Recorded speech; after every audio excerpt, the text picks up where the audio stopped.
Farhan Haq, thank you for joining in on CNN News 18. Let me begin by how deeply polarized this year has been. According to the World Peace Index, till June of 2024, the world was being faced by 56 conflicts, which is being claimed as the highest number of countries engaged in conflict since World War II.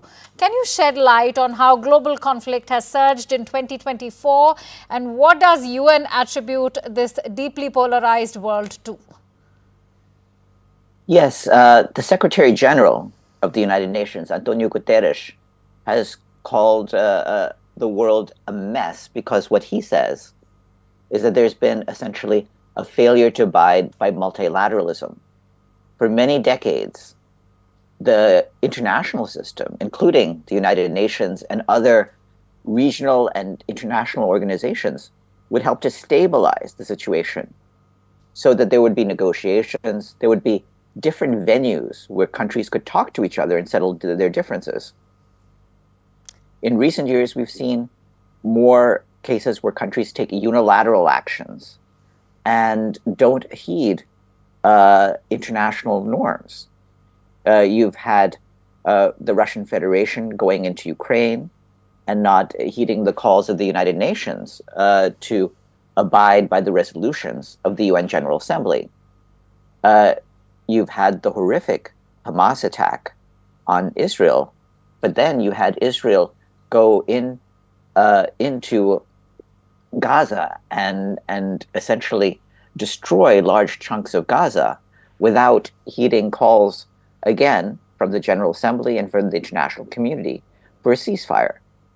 And over again, we've had different conflicts in Sudan, and in the eastern part of the Congo, where there are different countries getting involved in situations. Most recent being Syria. Refusing. Yeah, most recently in Syria, but Syria, I believe, had also been a country where different nations had been interfering ever since the start of the crisis there in 2011 and 2012. So there had been different sorts of interference. Right. Now the difference is that the Assad government has fallen. That gives, on the one hand, a potential for the Syrian people to build a new world for themselves. But ultimately, in order to do that, the sort of interference that they've been facing has to end. It's interesting that you talk about the failure of multilateralism, and I'm going to take that forward. But before I do that, this year we've also witnessed how forcibly displaced population has doubled to 120 million over the past 10 years. Could you also share with us some key facts and figures about global displacement in 2024? Oh, yeah. No, the amount of global displacement has indeed gone up, and our appeals for them have had to go up too. We're spending billions of dollars dealing with millions of people who are relocated in different parts of the world. You've had a huge amount of refugees pouring out of Sudan. You've had displacement of Lebanese into Syria. Now you have people, and then you've had Syrians displacing from the recent crises. And onwards throughout the world. The thing is that while there haven't been multilateral solutions to the crises we faced, the multilateral system has been trying to deal with the cleanup in terms of contributing. The problem is now there's donor fatigue. So many of the appeals that we put out for different countries are filled only about a third or about 20%. And we need much more than that so that we can feed and house refugees. In July, UN experts did call on the Bangladesh government to immediately end the violent crackdown against protesters and political opponents and ensure accountability for human rights violations. But why wasn't UN able to achieve much in terms of ending atrocities against minorities, particularly Hindus, Buddhists, and Christians? Critics blame it on the West's approach to third world countries. I don't think it's as much as that. The problem is that nations are sovereign entities. And when we deal with nations, we can encourage them to do things. But since they are sovereign entities, we need to have willingness on behalf of the national governments to cooperate.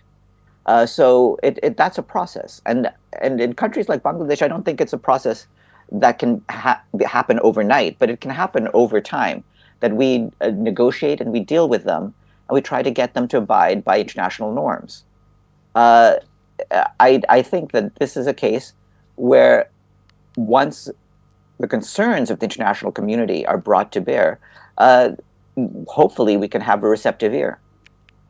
All right, I just want to quickly come to the multilateral aspect of this because remember, the UN Secretary General Antonio Guterres also highlighted the failure of multilateralism. He's also spoken about how 80 years ago, when the UN framework was being designed, the challenges, rather the geopolitical challenges of today, were unforeseen.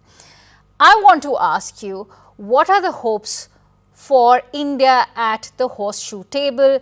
Given that it's a leading voice of the global south, it's also sort of, endorsed a multipolar approach in terms of diplomacy.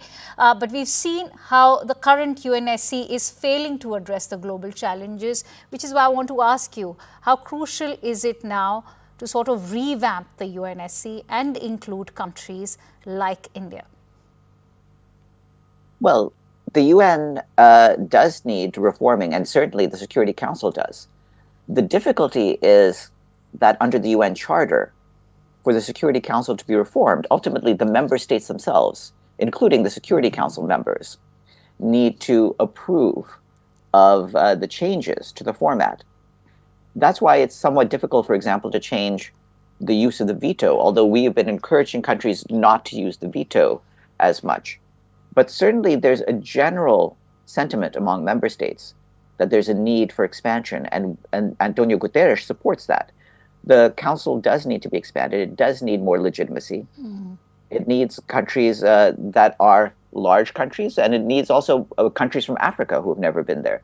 So we're encouraging that process, but ultimately we're dealing with a case where you have the hundreds of member states who themselves will have to ultimately approve of any of this change for it to go through.